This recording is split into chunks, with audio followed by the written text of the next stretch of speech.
walaupun pemerintah sudah berusaha sebaik mungkin. Makanya gue bilang, urusan status bencana nasional ini itu lebih dari sekedar penanganan bencana, tapi sebuah sikap atau sebuah simbol dari kepedulian pemerintah kepada masyarakat yang selama ini merasa dipinggirkan. Ya, masyarakat yang lahir dan besar dan tinggal di luar Jawa ini.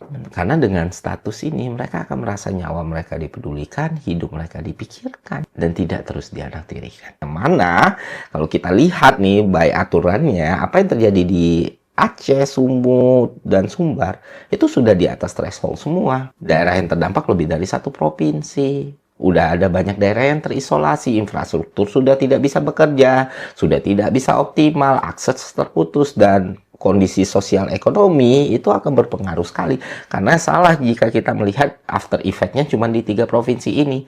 Sekarang udah mulai terjadi berbagai kelangkaan BBM di daerah-daerah sekitar Pulau Sumatera yang katakan tidak terdampak lah gitu.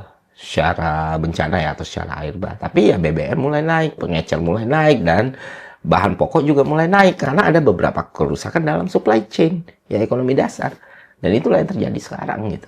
Balik lagi soal bencana nasional dan status bencana nasional ini, yang bisa gue bilang kepada Bapak Presiden adalah jika Pak Presiden berani mengambil tindakan ini, yang terjadi justru pengaruh, karisma, kecintaan dan kepercayaan rakyat kepada Bapak akan semakin tinggi.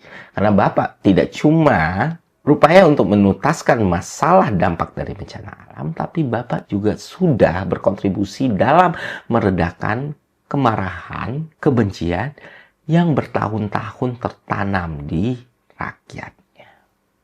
Karena balik lagi, Sumatera juga merupakan bagian dari Indonesia yang harus dilindungi, dijaga, dan diberikan kesempatan untuk berkembang. Sebab ketika status ini muncul, maka prasangka yang menganggap bahwa orang-orang di luar Pulau Jawa bukan merupakan prioritas yang bisa dibiarkan menderita kehilangan atau meninggal begitu saja, itu bisa sedikit demi sedikit mereda. Bapak dikelilingi orang pintar yang tahulah cara bekerjanya seperti apa, sehingga dampaknya tidak begitu besar untuk ketahanan fiskal kita. Cuma masyarakat bisa tertangani dengan baik, bencana bisa tertangani dengan baik, dan kemarahan tadi bisa terkendali dengan baik.